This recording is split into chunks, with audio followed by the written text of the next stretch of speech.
Hello and welcome to Songs of Praise. I'm in Canary Wharf, London, a place synonymous with borrowing and lending large sums of money. Which is appropriate because this month the financial authorities are introducing tighter restrictions. Now this isn't a part of the capital that you tend to associate with going to church, but I'll be visiting a floating Christian community that works in partnership with the world of high finance. Plus, in part 2 of our personal story about James McCarthy, we follow him on a trip he's always wanted to make. And I'm here in leafy Oxfordshire to get fit in mind, body and soul. We hear from Scottish hymn writer John Bell about why singing together is such an important part of praise. And to prove his point, we'll be singing 2 of John Bell's hymns.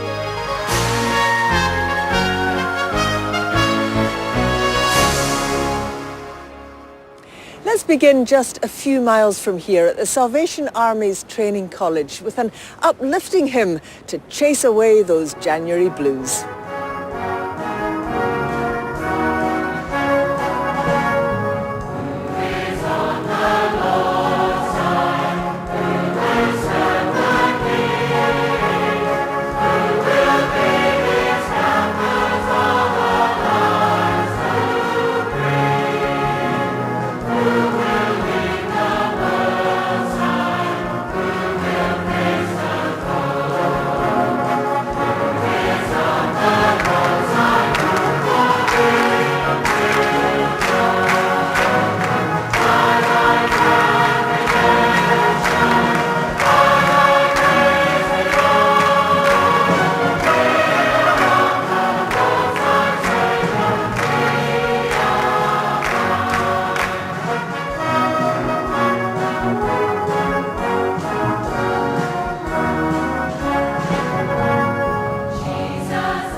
Since the global financial crash of 2008, banking and finance have rarely been out of the news, and often with very negative headlines. Unlike London's financial square mile, which has 50-odd churches, Canary Wharf doesn't have any, on land at least. When it was planned in the 1980s, it seems nobody thought about the spiritual needs of people working here. So, 11 years ago, a church was floated in. Hello, hello. Hi, pleased to meet you. Welcome, Marcus. This is it? This is it. This is our boat, our little Noah's Ark. St Peter's Barge, London's only floating church, was a creative solution to the problem of no church on the estate. And we're a church for the people who work in Canary Wharf and the people who live in the Docklands area as well.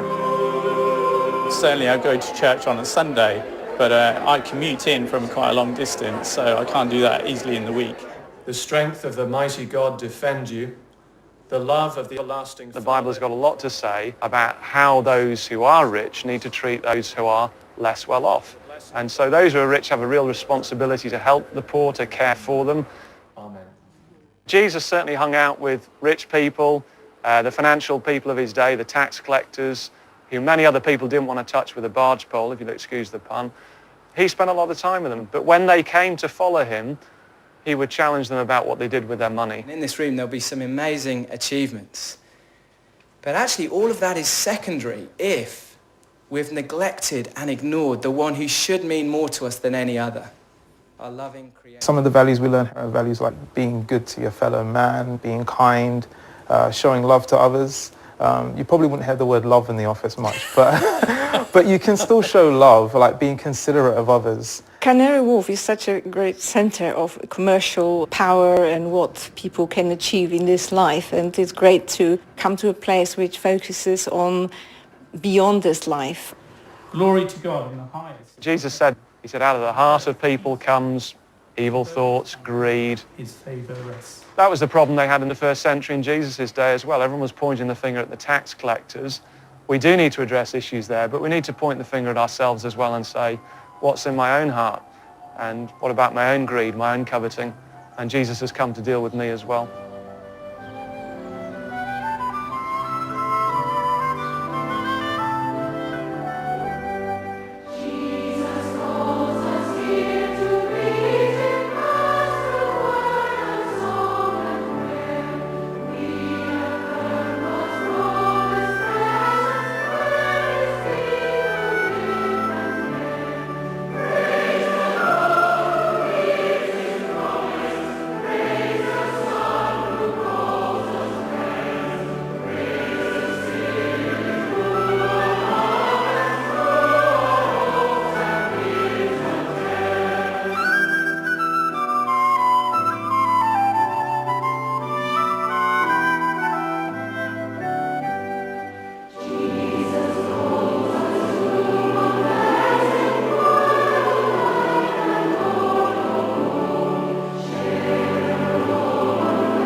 That last hymn was by the Scottish theologian John Bell. Over the years, he's written and composed many hymns and songs, and we caught up with him at Crosshouse Parish Church in Ayrshire, where he shares with us his passion for singing worship. Holy, holy, holy, God of power and might. Holy, holy, oh, it's your turn. I do it, then you do it back, okay? Holy, holy, holy, God of power and might. When I work with congregations or conferences, my main thing is to encourage people to believe that they can sing. And I think that in our culture at the moment, that's something which people have given up on. Apart from football matches, people don't really sing very much. Be still and know that I am... Singing is a fairly unique thing in that it involves the body and the mind and the heart and the soul. You know, you physically produce sound, you think about what you're singing, you might feel what you're singing, and particularly within a context of worship, it has an effect on your faith. Heaven and earth are full of your glory. It's a thing which everybody can do. You know, we can't all speak together. If you try to read the Bible, you know, 60 people, they don't all manage at the same time, but we can all sing together. So it's a communal activity. And it's important because what you sing is what you end up believing. Heaven and earth are full of your glory. Hosanna, Hosanna, Hosanna in the highest. I'm convinced that when people sing something which speaks of God to them or of them to God, then that's the moment when their faith is nurtured.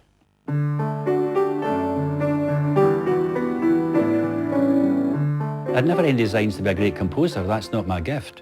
But I suppose I had affection for tunes because I grew up in a family where my mother and father would sing to each other when they're doing the dishes.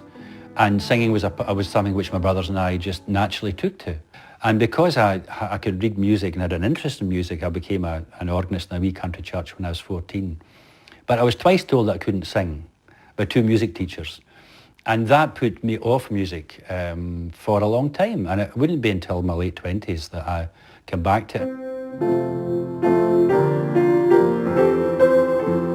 So something might come into my mind, you know, when I'm out of the house, and I'll just kind of la-la it, and then think, oh, that's okay. And then I'll scribble it down on a wee bit of paper, and then come back and try and, you know, make sense of it here in front of the piano. I don't think that, particularly in the church, we should sing tunes that we can't keep in our mind when we're doing the dishes or having a shower. It has to have language which is fresh, and it has to be worth offering to God, because ultimately, you know, when you sing a hymn, that's who it's offered to.